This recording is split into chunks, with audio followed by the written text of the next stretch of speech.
Alrighty, nice looking unit.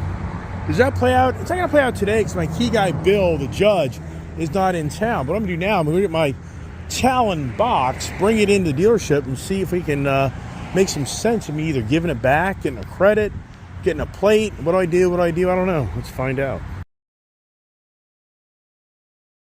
Hey, wow, amazing! I'm leaving Timbrook Honda without buying anything besides a bracket. Yeah, for the moment, time out on the Honda Rubicon 700. And what's really cool is Lance, who's a mechanic there. Lance there is the guy that shows all the putting together Honda units when they come in on his YouTube channel. But he was there, and I showed him my video of me putting that Super ATV windshield in, and he claims to have the brackets upside down. I'm like, you know what? That may be right. So I've got a glimmer of hope of getting that Super ATV windshield fixed and the job complete. I get back in, but here I'm leaving, and interestingly enough, what I'm hearing from them is one sales guy commented it's the worst month ever here for him working, and he's been here quite a while. So it's interesting. What I'm hearing from my friends in there is, yeah, times have changed, and they've kind of changed rather quickly, and there's, what's going on. So it's more about what's going on. The heck out of here on another day adventure of Timbrook Honda, and I didn't buy anything besides the rear spare bracket. And the good news is, when I looked up the price of that cargo box, I paid basically half of what that thing was set on that sticker. So I think that sticker was just a misprint. So my good friend Mike there, he took really good care of me, and he gave me a fabulous deal on that box, so they didn't overcharge me. So now back to the shop, and I can finish up my Talon rear accessory box installation, and I can see if I can get that windshield to finally be put together correctly. So I'm trying to get out here on the main road.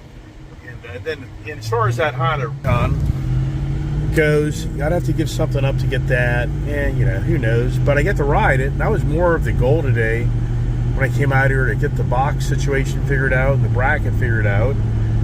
But what's really interesting is they show that I bought that bracket, but I don't know where it is. So I get back to my shop, and it'd be really cool if I find that bracket, because that bracket's $100 with tax. It's like $90 plus taxes, so it's $100. So if I can find that mounting bracket for that rear cargo box, that'll be like, that's awesome. I don't find it. They show that they billed me for it, but did they actually give it to me? So I said, you should do an inventory search. If you have an extra bracket sitting around, that's my bracket. So that would be cool, but I don't know until I get back.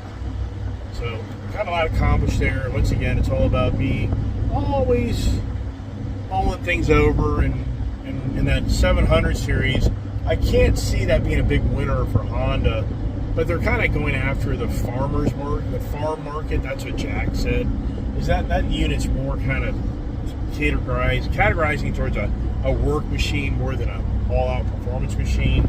And I can believe that because it's the Rincon replacement. So I'm out there thinking the Honda 700 Rubicon is going to be your flair if you're a real serious ATV back wooden guy. I wouldn't buy it. I would buy a Polaris or Kawasaki. I would buy Yamaha, whatever, the Grizzly. I'm not even in that market in those other brands anymore, so I couldn't even tell you. Is there a Polaris 1000 now? Probably. Is there a Polaris 800? Probably. I'm sure of that. All right. Ram truck up the road. Beautiful day out. It's still young in the day too, so that's a good thing. Hey, do I get 13 miles per gallon out of this bad boy? I swear that at one time this thing was hitting 16 miles per gallon, I think. Man, that guy's had a rough life in that truck. Good Lord. Yeah, it's just a beautiful day. So days when I keep on driving and driving, especially out here in the country. Makes a big difference in that city life. I'm sure many can relate with that. Around that mountain, here she comes, and we're coming down to the Shenandoah River. And the last time I was out here, I was on my motorcycle, And the Shenandoah River, Potomac River, they were really down on water. So it's going to be interesting here to come up to the river and just see how much water, because we had a lot of rain last week. As you know, that whole Debbie hurricane tropical storm came up the eastern seaboard and dumped a lot of water. And so let's see how the Shenandoah River, if it's healthier, is it a lot more full? I think it will be. Probably pretty dirty. Oh yeah, look at that. Yeah, huge difference. Oh. Yeah, if you watch my motorcycle videos, me riding along that river, it was way down. You could walk across it.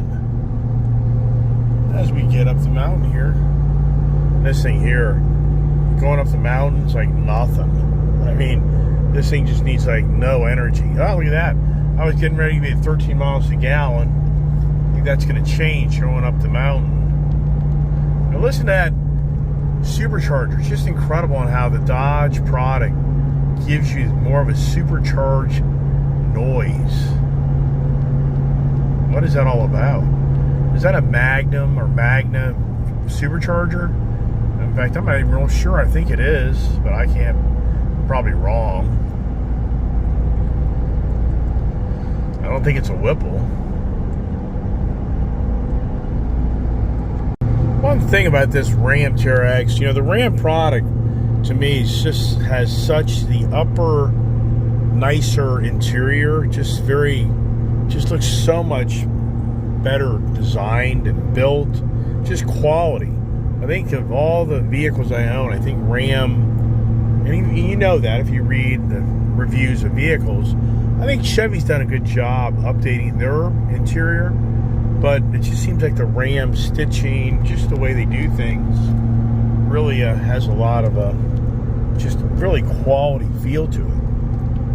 And but once again, the new Chevy, I think they've come a long way, so I do like their interiors. But I think that Ram will take the win on the quality and the craftsmanship on the interior of the trucks between Ford, Chevy, Ram, not including Toyota because I don't have that. But for me, I have all three brands. Who can say that on this beautiful August day? Oh, and we're back to the compound. Ice Age TV compound. And is that blinking noise to make you go nutty? We're back.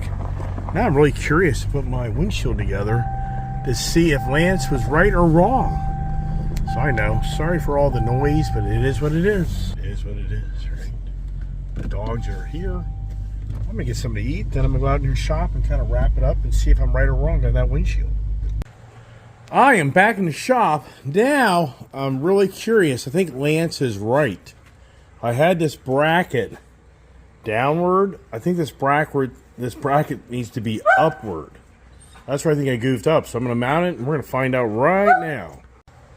All right. Well, that's not going to work either. So it's obvious they shipped the wrong parts for this unit. There's no way. Because if you look here, look. See how that's at the end right there? This closed. So how this would never close. So they've messed up. Whoever put the parts order together on this thing has either the wrong bracket or the wrong strut. But even at that, if you look, I don't know. Who knows? Got me. Makes no sense to me. And like Lance was saying, this needs to be compressed in, and when you open it up, then it expands out. So I believe, right now, if this was down here, then this would probably work. Oh well, it never ends.